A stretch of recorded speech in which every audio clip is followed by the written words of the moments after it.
Hello friends, स्वागत है आप सभी का। आज हम लौकी मुठिया बनाते हैं और साथ साथ नकुल और सहदेव की कहानी करते हैं। तो चलिए स्टार्ट करते हैं।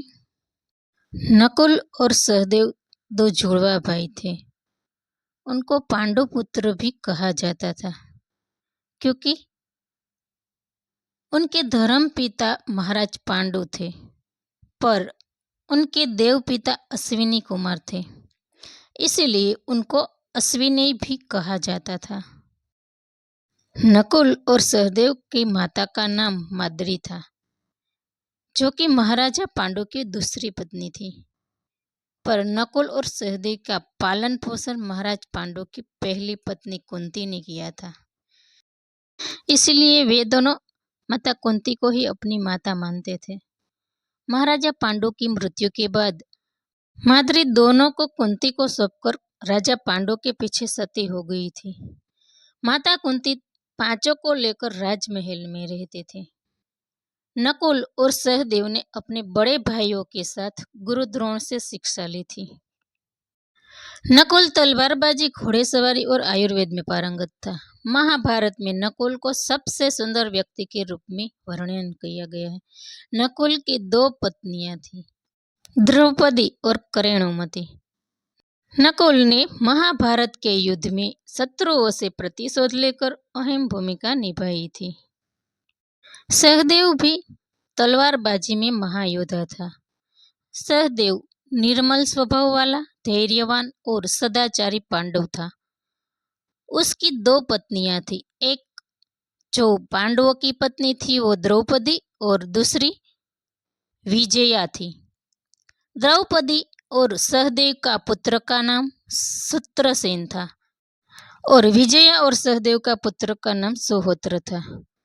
युधिष्ठिर जब झूठाबाजी में हारने के बाद जब पांडवों को 12 साल का वनवास और 1 साल का अज्ञातवास बिताना था, तब सहदेव विराट राजा की गायों की देखभाल किया करता था। सहदेव ज्योतिष शास्त्र में बड़ा पारंगत विद्वान था। सहदेव त्रिकाल ज्ञानी था। जो भी घटना घटित होने वाली होती वो सब कुछ उसको पहले से ही पता होती था। उसको द्रौपदी का चीरहरण, महाभारत होगा, ये सब उसको पता था। लेकिन अगर वो सामने से भविष्यवाणी सुना देता तो उसको यह ज्ञान नाश होने का अभिशाप भी था, इसीलिए वो कभी किसी को कुछ नहीं बताता था। महाभारत में उसने कई योद्धाओं को हराया था। जब महाभारत युद्ध से पहले जुगठा में युधिष्ठिर हार गया था, तब द्रौपदी का चीरहरण किया गया था। उस समय उन सब के कर्ता मामा शकुनी को मारने का प्रण भी सहदेव ने लिया था। अंत में महाभारत के युद्ध में 18वें दिन मामा शकुनी और उनके पुत्र को तलवार से सहदेव ने मार दिया था और इस तरह महाभारत के युद्ध में सहदेव ने एक निर्णायक भूमिका अदा की थी। बाद में श्री कृष्ण के जाने के बाद सभी पांडवों राजपाट अभिमन्यु के पुत्र परीक्षित को देकर स्वर्ग का रास्ता खोजने के लिए चल पड़े। तब द्रौपदी के बाद पांचों पांडवों में से सहदेव की मृत्यु सबसे पहले हुई थी। तो फ्रेंड्स, कैसी लगी ये मुठिया रेसिपी के साथ नकुल और सहदेव की कहानी, ये आप कमेंट में बताना।